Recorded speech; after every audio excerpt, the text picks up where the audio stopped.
coração, nas emoções das pessoas, Pai. Em nome do Senhor Jesus. Nós te agradecemos em nome de Jesus. Amém. Bom, como foi falado na semana passada, nós vamos estar hoje estudando sobre o governo da igreja local. O que vem a ser o governo da igreja local, né? Como é vista hoje a igreja local, né? Como é que você vê o governo da igreja local? Como é que você vê o governo da sua igreja? Pai, mas eu não sabia que tinha governo na minha igreja. Tem. A sua igreja tem uma classe hierárquica. Você precisa conhecer. Você precisa conhecer quem são os seus líderes. Você precisa saber como é a vida deles. Ah, mas se eu for descobrir a vida do meu líder, eu vou estar quebrando o princípio de forma nenhuma. A vida dele tem que ser um livro aberto. Então, conheça mais a sua liderança, conheça a sua igreja, a história da sua igreja, como é que ela começou, como é que funciona, quais são os cargos, quais são as divisões da igreja. Procure saber. Creio que você vai ganhar muito conhecendo a sua própria igreja. Então hoje nós vamos falar sobre o governo da igreja local. Na verdade são 2 estudos, mas eu vou tentar resumir para a gente poder estudar os 2 de uma forma bem fácil e rápida. Não é difícil, é bem tranquilo. Bacana?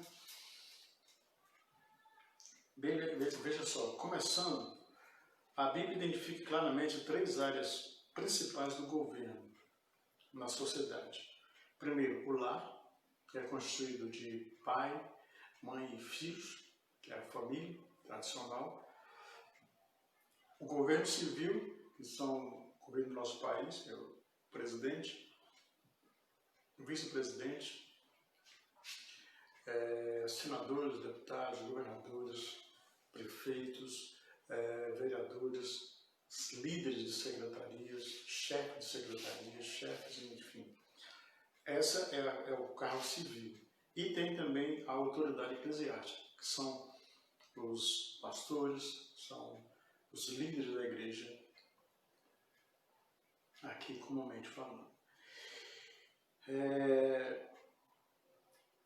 E a gente vai entender melhor, acompanha comigo, 1 Coríntios 11, só para a gente começar a entender um pouquinho sobre a questão do governo. 1 Coríntios 11,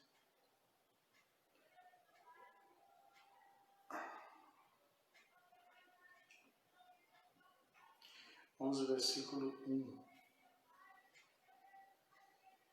diz assim: Sede meus imitadores, como também o de Cristo.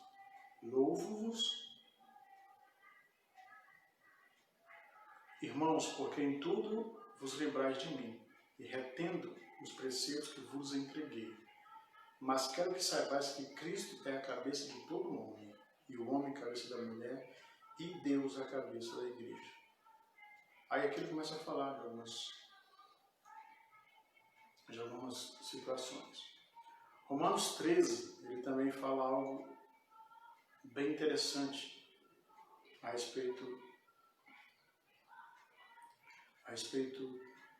do governo da igreja. Romanos 13, vamos ler o versículo 1 então. Fala assim, Romanos 13, versículo 1. E toda alma seja sujeita às autoridades superiores, porque não há autoridade que não venha de Deus. E se as autoridades que há foram ordenadas por Deus, por isso, quem resiste à autoridade resiste à ordenação de Deus. E os que resistem trarão sobre si mesmos a condenação. Aí fala, porque os magistrados não são terror para as boas obras, mas para as más. Queres tu, pois, não temer a autoridade? Faz o bem e terás o louvor dela. Bacana?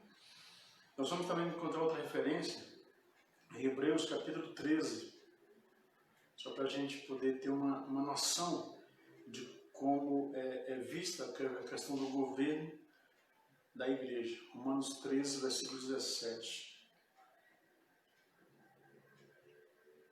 Diz assim, obedecei aos vossos pastores e sujeitai-vos a eles, porque velam por vossas almas, como aqueles que hão de dar conta delas, para que o que façam com alegria não gemendo, porque isso não vos seria útil. Beleza? Só para vocês entenderem. Aí, falando sobre o governo, tem aquela pergunta, né? E agora? Como é que eu devo olhar para a igreja, para a minha igreja, a que eu frequento, a que você frequenta? Como é que você deve olhar? Como é que você deve, então, se comportar diante disso? Sabendo disso agora, existem governos que você tem que respeitar, você tem que cuidar deles, para que eles também possam exercer um trabalho eficiente na igreja. Aí vem a primeira perguntinha. Por que é necessário um governo na igreja? Eu vou responder. Primeiro, é necessário porque sem governo haveria uma porção de irregularidades.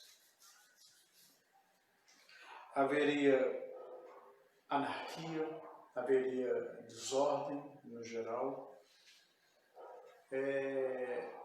Você lembra aquele período do Constituinte, do Fernando Collor, quando teve aquele problema lá do impeachment? Aquela confusão toda, aquela bandalheira, aquela coisa horrível no Brasil. E aconteceu algumas outras situações. Por que aconteceu? Porque o povo se rebelou contra o Estado. Não foi somente isso. Mas é porque o próprio governo perdeu o controle. E quando o governo perde o controle, existe uma anarquia total. Para que não haja uma anarquia total e constante, é preciso que haja governo. É preciso que haja pessoas sérias na frente, trazendo direção, trazendo orientação, conduzindo o povo, esclarecendo, trazendo aquilo que é óbvio para uma sociedade justa e equilibrada. Bacana? Na Bíblia nós vamos encontrar um exemplo de que eu não vou dizer que é uma anarquia, mas para você entender o quanto é necessário ter ordem. Mateus capítulo 12, versículo 22, ele fala assim: trouxeram então demoniado, cego e mudo, de tal modo curou, que o cego e mudo falava e via. E nota-se que a multidão admirava e dizia: não é este o filho de Davi? Mas os fariseus ouvindo isso diziam: não, este expulsa os demônios, senão por Beelzebul, príncipe dos demônios. Jesus, porém, conhecendo os seus pensamentos, disse: todo reino dividido em si mesmo é devastado. E toda cidade ou casa dividida contra si mesmo não subsistirá. E se Satanás expulsa Satanás, ele está dividido contra si mesmo. Como subsistirá tal, pois, o seu reino? E se eu expulso os demônios por Beelzebul, por quem expulsam então vossos filhos? Portanto, eles mesmos serão os vossos juízos. Mas se eu expulso os demônios pelo Espírito de Deus, logo é chegado o reino de Deus. E aí Jesus começa a falar por uma porção de coisas. Isso quer dizer que, se não houver autoridade, se não houver, sabe, uma autoridade representativa para trazer ordem, a confusão é generalizada, fica fora de controle. Certo? Só para você entender e a gente começar então a desenvolver o assunto de hoje. Aí, o segundo ponto, qual é a forma de governo eclesiástico revelada na Bíblia? No Novo Testamento nós vamos encontrar em Filipenses 1, versículo 1, fala: Paulo, Timóteo, servos de Cristo Jesus, a todos os santos em Cristo Jesus, inclusive bispos e diáconos que vivem em Filipos.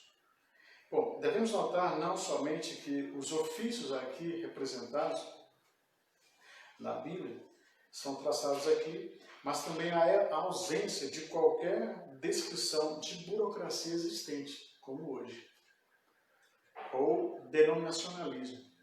Alguns insistem que ele se enquadra no tópico de apóstolos. Mais à frente eu vou entrar um pouquinho sobre essa questão, mas no momento eu quero me ater só a essa parte para a gente não sair muito do que a gente está vendo. Mais adiante vamos ver que isso é incorreto.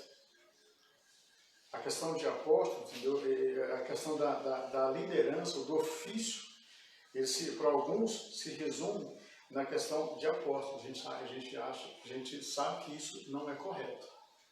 Mas na frente a gente vai ver isso. Na Bíblia nós encontramos dois ofícios que definem a organização da igreja local.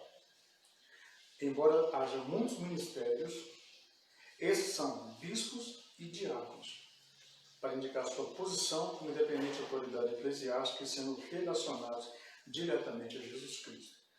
Ou seja, o governo eclesiástico que nós encontramos na Bíblia é esse que eu acabei de citar. Eu vou definir direitinho para você. Então existem só dois líderes, dois tipos de liderança, que são bispos e diáconos. Explicando?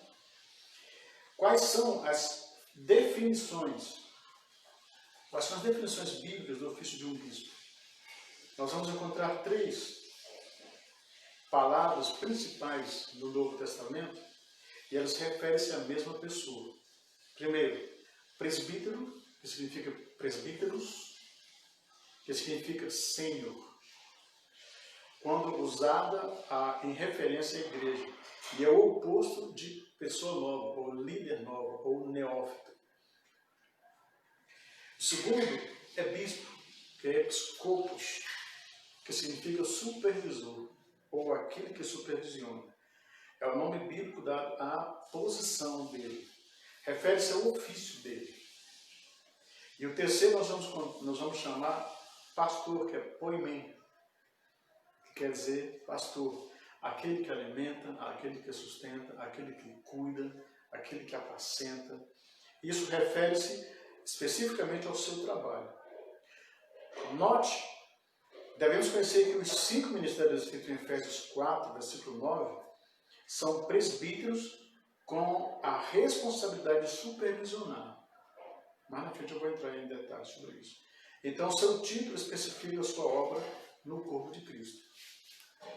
Então, lá em Efésios a gente vai ver sobre os 5 ministérios, mas também a gente vai ver que todos eles são chamados de presbíteros. Não há distinção entre eles, a não ser no seu ofício, que a gente vai ver isso mais para frente. Quais são as escrituras que demonstram a relação entre as 3 palavras que nós acabamos de ver? Paulo, nós vamos encontrar em Atos, capítulo 20, versículo 17, ele fala o seguinte: Paulo mandou chamar os presbíteros da igreja para atenderem. Vamos dar uma olhadinha nisso aqui rapidinho. Atos 20, versículo 7. Paulo chama os presbíteros da igreja para atenderem a população, ou a igreja. Paulo fala assim, por vós e por todo o rebanho sobre o qual o Espírito Santo vos constituiu bispos, para pastorear a igreja de Deus, a qual ele comprou com seu próprio sangue.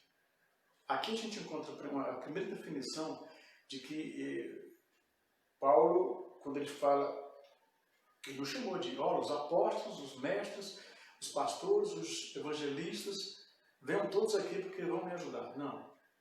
Paulo chamou, olha, vocês, presbíteros, venham a atender o povo, venham cuidar do povo. A gente vai entender isso mais na frente um pouquinho melhor. A segunda, Paulo, quando ele fala de bispo, lá em 1 Pedro 5, versículo 2, ele fala: apacentai, ou pastoreai, ou cuidai do rebanho de Deus, que está entre vós, tendo cuidado. Quando ele fala de cuidado, ele está falando do verbo relacionado com o bispo, aquele que é chamado de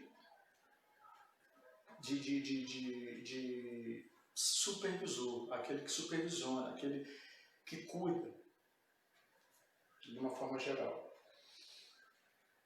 Mais na frente vamos encontrar outro ponto que fala, às vezes, o que as escrituras ensinam sobre o presbitério plural.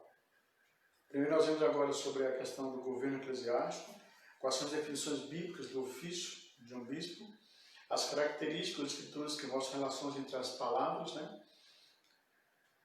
E agora as escrituras ensinam o presbitério local. Primeiro, em relação às igrejas locais, a palavra sempre está no plural. Eu vou só falar as referências, se você de repente quiser ir anotando, você anota, entendeu? A gente vai prosseguir. Se a gente for ler todos, a gente vai levar um tempinho. Atos. Livro de Atos, capítulo 14, versículo 23, fala que em cada igreja havia presbíteros. Em cada igreja havia presbíteros. Atos 15, versículo 4, ele fala que presbíteros em Jerusalém, que havia presbíteros em Jerusalém. Atos 16, versículo 4, ele fala a mesma coisa, que havia presbíteros em Jerusalém. Outra, Atos 20, versículo 17, ele fala que havia presbíteros em Éfeso, ou ele se refere a presbíteros de Éfeso. Atos 21, versículo 17, ele fala a mesma coisa que Atos 18, presbíteros de Jerusalém, que lá em Jerusalém havia presbíteros. Em 1 Timóteo 5, 17, os presbíteros que presidem, aquele que, organizam, aquele que estão ali cuidando, organizando, apacentando. Tiago 5, versículo 14, ele chama os presbíteros da igreja, como já falei há pouco. Então, Paulo, quando se refere aos líderes da igreja, ele não chama de apóstolos, ele chama de presbíteros, para que você possa entender. 1 Pedro 5, versículo 1, ele fala, os presbíteros que há entre vós. Então, são os líderes da igreja, então, mas ele fala no geral, os presbíteros que há entre vós, venham para ajudar. Tiago 1,5, ele fala, em cada cidade constitui-se presbíteros. Em cada cidade constitui-se presbíteros, constitui-se líderes, constitui pessoas que vão estar à frente da igreja, cuidando da igreja, cuidando do povo, em todas as ordens ou necessárias que houver, em todas as necessidades que houver. Em Hebreus 13, versículo 17, nós vamos encontrar também outra referência que fala, obedecei a vossos pastores. Aqui nós vemos que Paulo já fala, ele não fala de presbíteros, ele fala de pastores. Então, obedecei a vossos pastores. Está no mesmo sentido. Tranquilo? Está no mesmo sentido. Note que aqui ele não falou, olha, os apóstolos, os mestres, os pastores, os evangelistas. Ele não falou sobre os ministérios, mas ele falou presbíteros e pastores. Então ele se referiu à liderança no geral, com essas duas definições, presbíteros e pastores. Cuidem da igreja, cuidem do povo, cuidem das necessidades da igreja, do povo, para que eles não pereçam. Diferente de hoje, a gente vê que o apóstolo é intocável. Se chegar para falar com um apóstolo, Deus nos acuda. Falar com um desses homens aí hoje é difícil. E naquela época, como sempre tem que ser, a liderança ela tem, ela é um acesso fácil para a igreja. Por isso é necessário que a gente entenda isso.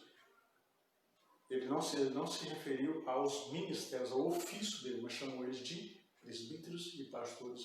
Cuidem da igreja. Aí eu quero entrar, primeiro, quais são as qualificações de um presbítero? Nós vamos encontrar isso em 1 Timóteo, primeiro livro de Timóteo. Nós vamos encontrar uma referência sobre isso. 1 Timóteo 3, versículo 1 ao 7. Aqui, quais são as qualificações de um presbítero? Esta é uma palavra fiel. Se alguém deseja o episcopado, excelente obra deseja. É necessário, pois, que o bispo seja irrepreensível, marido de uma mulher, vigilante, sóbrio, honesto, hospitaleiro, apto para ensinar. Não dado ao vinho, nem espancador, não cobiçoso, não torpe ganância, mas moderado, não contencioso, não avarento, que governe bem a sua própria casa, tendo seus filhos em sujeição com toda a modéstia. Porque se alguém não governa bem a sua casa, como terá condições de governar a igreja? Não é óbvio para que não se endurbeça e não caia na condenação do diabo. É necessário também que tenha bom testemunho dos que estão de fora, para que não caia em afronta e no laço do diabo. Isso aqui é referente ao presbitério. Então, olha só, as qualificações de um presbítero, elas praticamente se referem a três áreas. No primeiro, as qualificações elas têm que ser morais, ele tem que dar exemplo moral, ele tem que ser um exemplo doméstico e espiritual. São esses os requisitos, não as qualificações de um presbítero. Há uma historinha que talvez você conheça, essa historinha não aconteceu, mas hoje a gente pode colocar da seguinte forma. Uma mulher chega para o pastor da igreja e fala: pastor, eu queria morar na igreja. E o pastor preocupado: mas por que você mora na igreja? Você não tem casa? Eu tenho. Mas o meu marido, quando ele está em casa, ele não é a mesma pessoa. Ele bate, ele agride, ele faz coisas diferentes. E na igreja não, na igreja ele é um homem santo. Então, isso significa que o líder ou o presbítero, ele tem que ser uma referência dentro de casa e fora de casa. A gente sabe que tem muita gente, principalmente nesse período agora de pandemia, que todo mundo ficou isolado, não sei quanto tempo aí, muita gente pirou, muita gente entrou em parafuso. Mas isso não te dá direito de você fazer isso ou aquilo com a tua família. Certo? Então, as qualificações são morais, domésticas e espirituais. E qual é a definição bíblica do ofício de um diácono? Ela também entra no mesmo requisito. Tem a qualificação moral, doméstica, espiritual, exemplos. Pronto, diácono é diáconos. Nós vamos encontrar 3 vezes essa palavra na Bíblia. Ministro, diáconos, usado 20 vezes. E servo, nós vamos encontrar 7 vezes. Ou seja, diácono quer dizer alguém que ministra ou um servo. Em relação à igreja, os presbíteros e diáconos estão envolvidos em governo e servir o povo de Deus. Ou seja, todos eles são servos.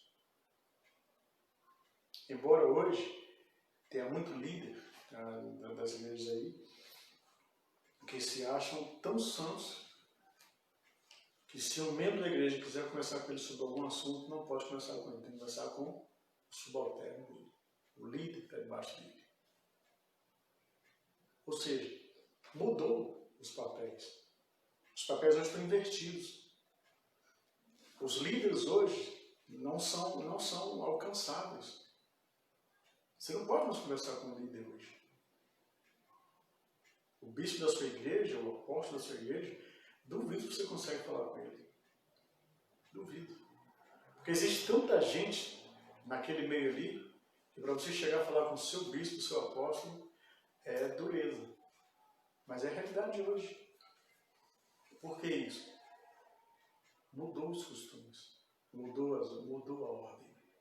Hoje, se você chamar um bispo de presbítero, você está correndo o risco de ser rebaixado. Mas, na verdade, é assim que funciona. Ele é presbítero. Certo? Mas vamos lá. E quais são as qualidades de um diácono? Como já falei, elas mostram as qualidades morais, domésticas e espirituais, as mesmas que são exigidas de um presbítero. Não há diferença alguma. Quando a gente fala sobre o governo da igreja, ou agora eu vou entrar nos 5 ministérios, a gente vai entender um pouquinho diferente. Na lição anterior nós vemos que o governo da igreja está nas mãos dos presbíteros, que são bispos da igreja.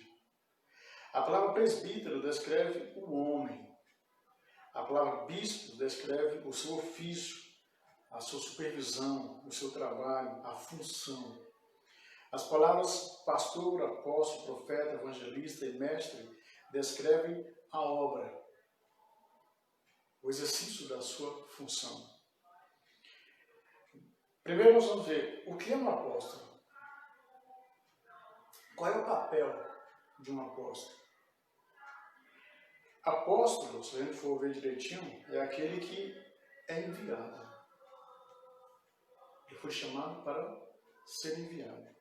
Então, ele vai estar. E qual a função dele? É estabelecer verdades fundamentais, precisas da igreja, treinando. A gente encontra isso em Efésios 2:20. Outra função dele é estabelecer novas congregações. Quando ele, por exemplo, abre, tem várias igrejas, entendeu? Ele é visto como um apóstolo. Por quê? Porque as igrejas, elas estão presentes, estão ali estáveis e em movimento, crescendo. Cada dia que passa, abre uma nova igreja, cada dia que passa, abre um novo trabalho, um novo templo, e assim vai. E, consecutivamente, por causa do tempo e da precisão dos seus trabalhos da igreja que são abertos, ele acaba se tornando e visto como um apóstolo. Certo? O apóstolo, ele é humilde, deve ser uma pessoa humilde. A gente vê apóstolos aí que não são humildes. O ministério é acompanhado por sinais, maravilhas e milagres. É outra característica de que um apóstolo é reconhecido. O que é um profeta? Profeta é aquele que traz verdades absolutas, traz palavras reveladoras. Por exemplo, você está na igreja lá, entendeu? De repente levanta um profeta, o profeta vem, fala, traz uma direção. Olha, Deus falou isso, Deus disse isso, Deus disse isso. E trazer uma direção com clareza para a igreja, de uma forma geral. Esse é o ofício do profeta e é o profeta. Além de estabelecer verdades, ele também traz revelações divinas. Ele prediz acontecimentos futuros, coisas que vão acontecer no futuro. Ele exorta, confirma e aconselha os irmãos com relação às verdades. O que é um evangelista? Um evangelista tem um ministério especial aos perdidos. É aquele cara que, se você fala, vamos ganhar almas, vamos. O que a gente precisa fazer? Vamos fazer um evento? Vamos. Ele pode organizar o evento inteiro. E aquele evento que ele vai fazer não é só para as pessoas da igreja, mas também para aqueles que não são da igreja. Tem uns exemplos de um pastor, eu não lembro o nome dele, já faz alguns anos, mas lá nos Estados Unidos ele fez algumas coisas para alcançar as pessoas. Uma certa vez ele saiu, botou o filho dele, ele falou, Deus, eu preciso ganhar almas. Então ele pegou o filho dele, botou em um caixão e correu pela cidade. As pessoas imaginavam que tinha ficado louco. O cara ficou tão doido porque o filho morreu que está correndo com ele. Chegou no meio da praça, botou o caixãozinho lá e ficou lá. Daqui a pouco a multidão começou a chegar, todo mundo ficou preocupado, querendo saber o que estava acontecendo. E aí, quando num belo momento, o filho dele abre a porta do caixão e aí ele grita, morte ou morte, onde está a tua vitória? Ali ele começa então a evangelizar, a falar do amor de Cristo. Naquele momento, várias pessoas aceitaram Jesus, entregaram suas vidas a Jesus. Em outra dada situação, tinha muitas garotas bonitas na igreja e ele alugou um cinema lá. E aí as moças entraram por uma porta e os rapazes, todo mundo foi atrás das moças, né? Então as moças entraram e saíram pelo fundo, ele fechou a porta do fundo. Quando entrou aquele monte de gente lá, aquele monte de homem atrás das moças, ele mandou fechar a porta da frente e ali ele pregou o evangelho e ganhou uma pancada de gente. Então o evangelista ele tem essa facilidade de promover eventos, de promover situações para alcançar os perdidos. Ele não se limita ao tempo nem ao espaço, ele simplesmente chega e fala, não, eu vou fazer isso e Deus abençoar, e Deus faz.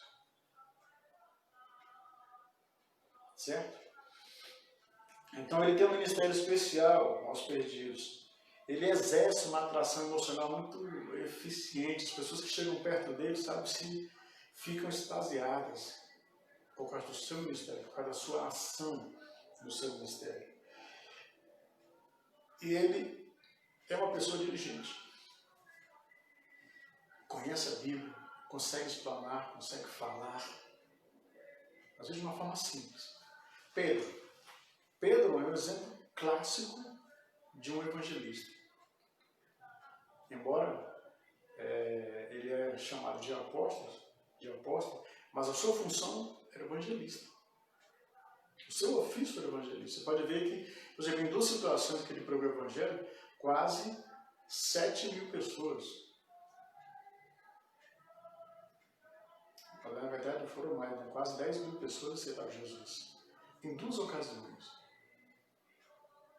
Por aí você consegue ver a eficiência de um ministério quando a pessoa está no lugar certo, na função certa, fazendo o que ela sabe de melhor, que é ganhar almas. Certo? E nessa situação, a gente vai ver que cada ministério, cada ministério dos apóstolos, ou cada ministério eficiente, as pessoas trabalhando no ministério, no seu exato momento, no seu exato lugar, na sua função exata, o resultado é diferente. Não tem coisa que possa justificar. É diferente. Porque a pessoa está no lugar certo, fazendo o que é certo, no lugar certo, na hora certa, e o que sabe de fazer melhor. O que é um pastor? Como eu já falei, ele vem da palavra poimê, que é aquele que cuida, daquele que apacenta, daquele que orienta, daquilo que alimenta. É uma outra tradução que fala agora que é como se ele fosse uma teta, aquele que, por isso que se fala de alimento, por quê? Porque ele é como se fosse um seio gigante, uma teta gigante que alimenta as suas ovelhas. Por isso que ele tem esse codinome de aquele que alimenta. Então, ele pastoreia a igreja local, ele discerne falsos ministros ou ministérios. O bom pastor está disposto a dar a sua vida pelas ovelhas. A situação dos falsos pastores, ou seja, o pastor, ele é aquele que está ali por dentro. Para você ter uma ideia, por exemplo, o profeta, às vezes ele não tem muita paciência de cuidar da pessoa. O profeta já quer logo massacrar, já quer logo mandar embora, entendeu? Já quer logo desistir daquela pessoa, porque aquela pessoa não consegue sair daquela situação. E aí a gente vê que o pastor é o contrário. Não, vamos dar um tempinho, vamos orar, vamos estar orando com ele, vamos sentar com ele, vamos conversar. O pastor é diferente. Por quê? Porque o pastor, ele ama as almas. O profeta, a função dele não é amar. O profeta é aquele que traz direção para a igreja. Então o profeta vem muito além. O pastor, ele vem aqui, pertinho. Ele prefere botar no colo, sentar, conversar, passar a mão na cabeça, ora, conversa, vamos. E daqui a pouco a pessoa está vencendo por causa do amor e do cuidado do pastor. Certo? E o que é um mestre? Mestre é aquele que traz ensino de qualidade com relação às falsas doutrinas, aos falsos profetas, aos falsos ensinamentos. É aquele que traz equilíbrio da palavra de Deus para a igreja. Então, ele ministra de acordo com a aprovação de fé. Ele ministra o que Jesus ensinou por milagres. Paulo, nós vamos encontrar que Paulo ensinou por raciocínio, Jesus ensinou por milagres. Ou seja, o mestre também edifica sobre o fundamento dos apóstolos e profetas para estabelecer os santos e dar-lhes raízes. Ou seja, o mestre é aquele que simplesmente traz equilíbrio. Tem um vento de doutrina ali, uma situação ali que está deixando todo mundo empolvorosa. Ele pega a Bíblia e vai olhar se aquilo está de acordo com a Bíblia ou não. Paulo, quando fala sobre os cristãos, ele fala dos crentes. É a primeira vez que ele chama os crentes de cristãos. Cristãos significam pequenos cristos. E por que ele falou isso? Porque eles olhavam. Paulo estava pregando, ele estava lá, os pergaminhos, olhando se era certo ou não o que Paulo estava dizendo.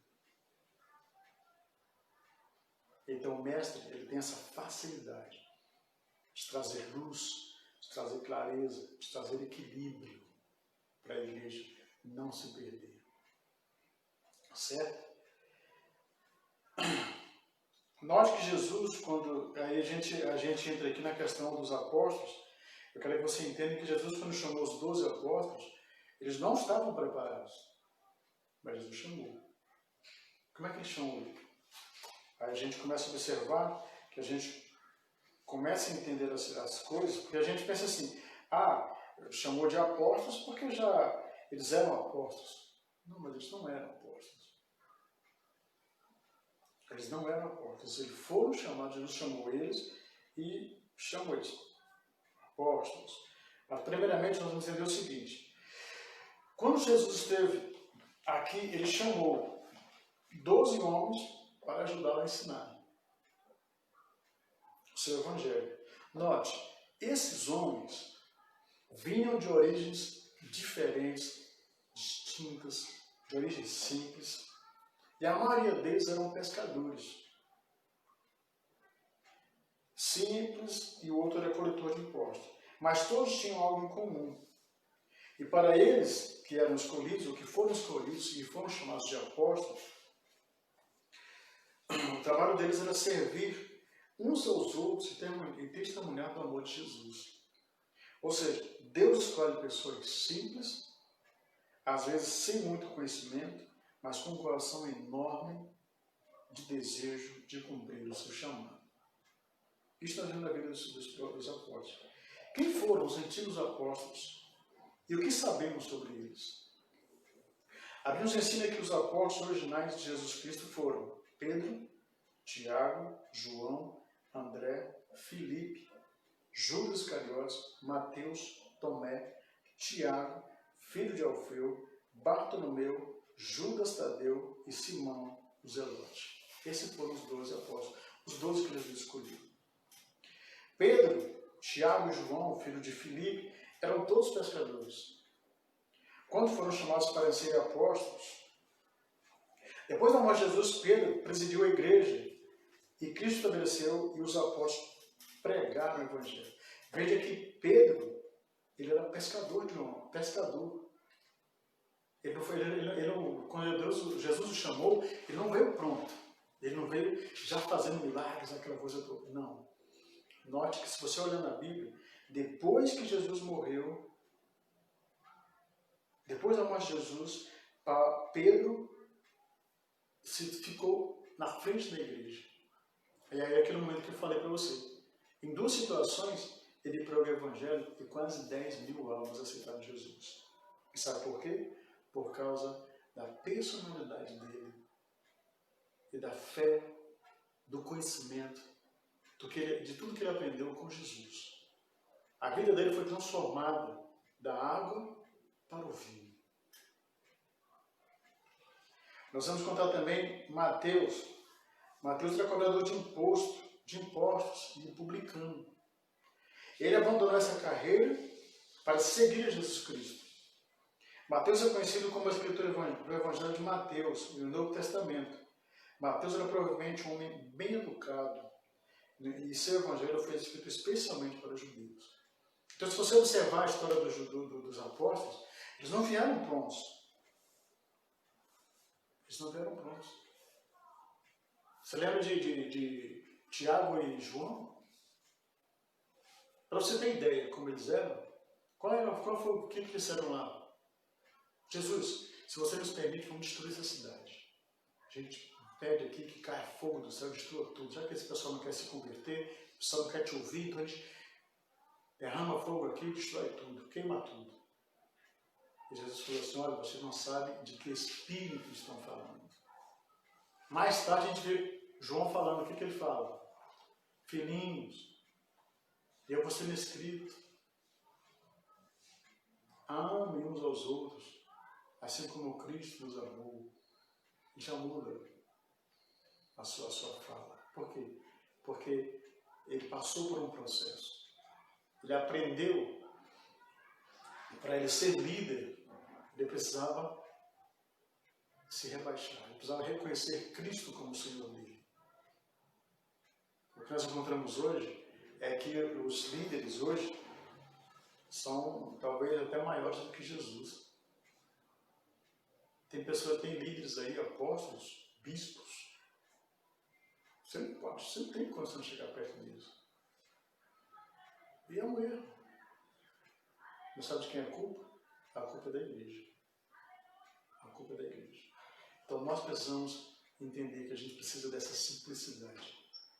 Os líderes hoje, eles precisam entender que precisam voltar ao início do propósito que foram chamados. Certo? Voltando aqui ao estudo para a gente terminar. Então, por exemplo, o apóstolo é aquele que governa, vamos colocar assim, entendeu? O profeta guia. O evangelista junta pessoas. O pastor guarda pessoas, cuida de pessoas, alimenta. O mestre é aquele que firma as pessoas no fundamento do evangelho. Então o ministério, ele tem, o Efésios 4, versículo 9 a 16, ele fala sobre identificação, ele fala sobre comunicação, ele fala sobre substituição, ele fala de confirmação. E, acima de tudo, a mão de Deus era com eles.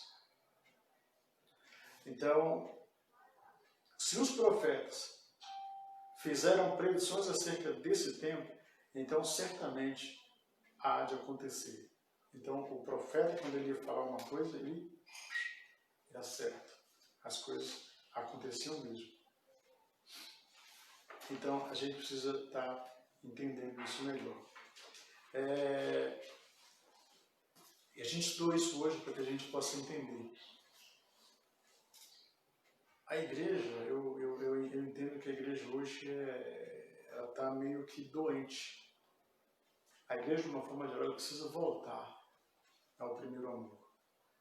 O que a gente vê hoje aí, nas redes sociais, nas televisões, por aí, está longe de ser uma igreja equilibrada. Está longe de ser uma igreja, sabe, complacente, uma igreja que, sabe, tem luz, que tem, sabe, poder, que tem autoridade. Está longe de ser uma igreja que tem o Senhor principal, que é Jesus Cristo. Hoje, líderes aí são mais importantes que Jesus. E isso não deve acontecer. Mas, felizmente, tem acontecido. Para você ter ideia, está nas redes sociais aí. Aconteceu uma situação essa semana, eu até comentei num grupo de líderes. Uma pastora caiu e, para ser ressuscitada, ela precisava que os membros da igreja depositassem dinheiro sobre o corpo dela. Só assim ela podia ressuscitar. Meu irmão, por aí você consegue ver o quanto a igreja está perdida completamente.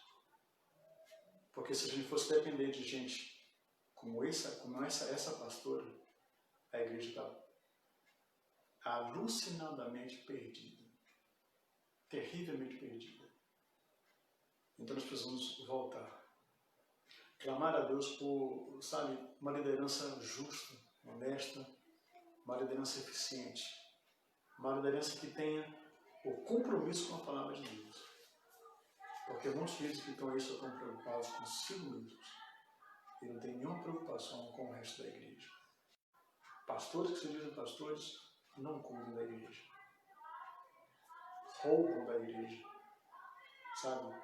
Exigem da igreja, mas não cuidam. É preciso que a gente volte ao princípio de tudo. Amém?